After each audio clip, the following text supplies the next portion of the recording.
যে কোনো নিরামিষ দিনেই নিরামিষ লাউ দিয়ে মুগের ডালের এই রেসিপিটা গরম গরম ভাত, রুটি, লুচি, পরোটা সব কিছুর সাথে খেতে দুর্দান্ত লাগে।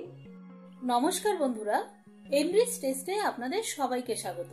আজ আমি আপনাদের শেয়ার করব নিরামিষ লাউ দিয়ে মুগের ডাল। নিরামিষ লাউ দিয়ে মুগের ডালের রেসিপিটা এতটাই সুস্বাদু যে মাছ মাংসকেও হার মানিয়ে দেয়। এটা একবার খেলে বারবার খেতে ইচ্ছা করে। চলুন রেসিপিটা তৈরি করে দেখানো যাক। এখানে লাউ দিয়ে মুগের ডাল রান্না করার জন্য নিয়ে নিয়েছি 100 গ্রাম মতন মুগের ডাল, আর লাউগুলো ছোট ছোট টুকরো করে কেটে নিয়েছি। এবার কড়াইটাকে গরম করে নিয়ে মুগের ডালটা খুব ভালো করে ভেজে নেব। ডাল ভাজার জন্য এখানে কোনো তেল বা ঘি ব্যবহার করব না। মুগের ডালটা ততক্ষণ ভাজবো যতক্ষণ না ডাল ভাজার একটা সুন্দর গন্ধ বের হয়। দেখুন ডালটা খুব ভালোভাবে ভাজা হয়ে গেছে।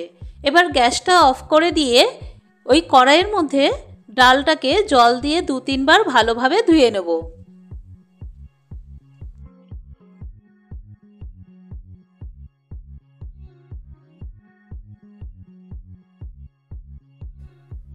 ডালটা ভালোভাবে ধুয়ে পরিষ্কার করে নিয়ে জলটাকে ফেলে দিচ্ছি।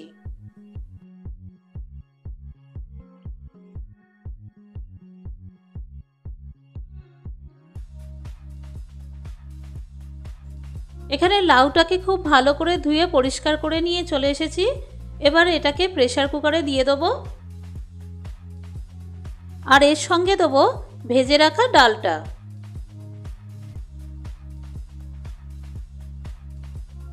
দিয়ে দেবো 1/2 চামচ নুন। আপনারা আপনাদের আন্দাজ মতো নুনটা দেবেন। আর দেব 1 গ্লাস জল। এবার প্রেসার কুকারের ঢাকনাটা আটকে 2টো সিটি দিয়ে এগুলোকে সিদ্ধ করে নেব।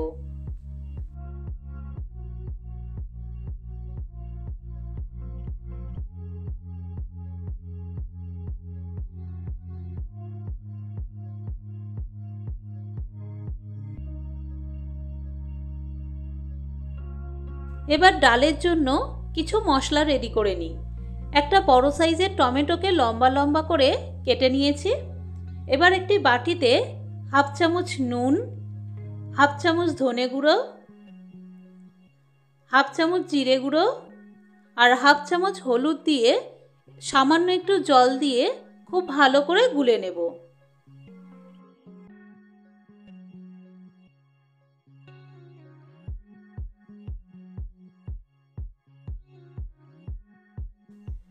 মশলা রেডি করতে করতে এখানে ডালটাও সিদ্ধ হয়ে গেছে। দেখুন ডালটা কত ভালোভাবে সিদ্ধ হয়ে গেছে। এবার ওভেনে কড়াই বসিয়ে তাতে 3 চামচ মতন সর্ষের তেল দিয়ে দেব। তেলটা গরম করে নিয়ে তাতে ফোড়নের জন্য দিয়ে দেব 1 চামচ গোটা জিরে, একটা শুকনো লঙ্কা আর একটা তেজপাতা।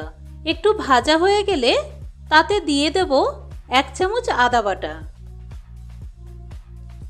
আদা বাটা দিয়ে খুব বেশি ভাজা যাবে না, তাহলে ডালটা তেতো হয়ে যাবে। আদা বাটা একটু নাড়াচাড়া করে নিয়ে তার মধ্যে দিয়ে দেব কেটে রাখা টমেটোগুলো। টমেটোগুলোকে ভালো করে কষিয়ে নিতে হবে।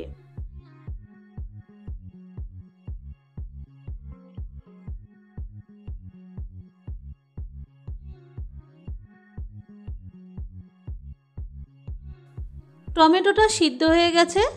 এবার আগে থেকে যে মশলা রেডি করে রেখেছিলাম সেটা এর মধ্যে দিয়ে খুব ভালো করে কষিয়ে নেব।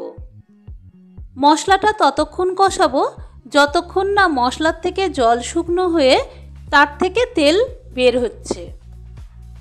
মশলাটা কষাতে কষাতেই এর মধ্যে দিয়ে দেবো 1 চামচ চিনি।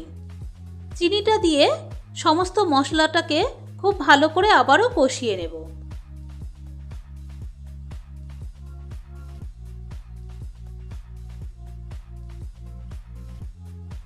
দেখুন মশলা কষানো হয়ে গেছে, তার থেকে তেল বেরোতে শুরু করে দিয়েছে।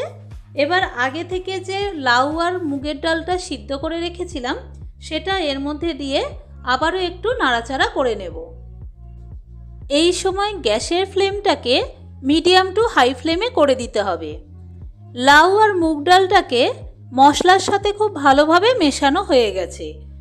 এবার 1 গ্লাস মতন উষ্ণ গরম জল এর মধ্যে দিয়ে খুব ভালোভাবে ফুটিয়ে নেব। উষ্ণ গরম জলের সাথে ডালটাকে খুব ভালোভাবে মিশিয়ে দিচ্ছি যাতে তাড়াতাড়ি ফুটে যায়।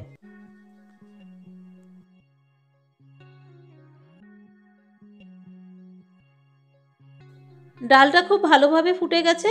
এবার একটু নাড়াচাড়া করে নিচ্ছি যাতে ডালটা কড়ায় ধরে না যায়। এবার 2টো কাঁচা লঙ্কা দিয়ে আবারও খুব ভালোভাবে ডালটাকে ফুটিয়ে নেব। ডালটা এখানে রেডি হয়ে গেছে। এবার গ্যাসটাকে অফ করে দিয়ে 1 চামচ মতন ঘি ডালের মধ্যে দিয়ে দিচ্ছি। ঘিটা ডালের মধ্যে খুব ভালোভাবে মিশিয়ে দিয়ে একটা ঢাকনা দিয়ে 5 মিনিট মতন রেখে দেব।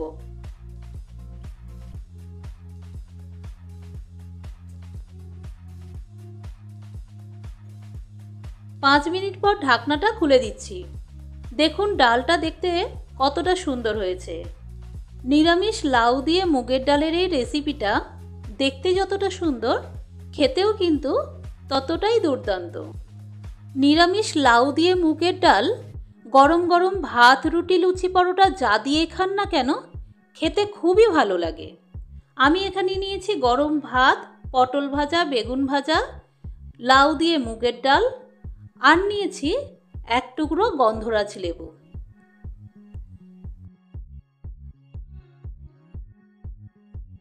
যে কোনো নিরামিষ দিনে লাউ দিয়ে মুগের ডালের এই নিরামিষ রেসিপিটা একবার বানিয়ে খেয়ে দেখুন, আর অন্য কিছুর প্রয়োজনই পড়বে না।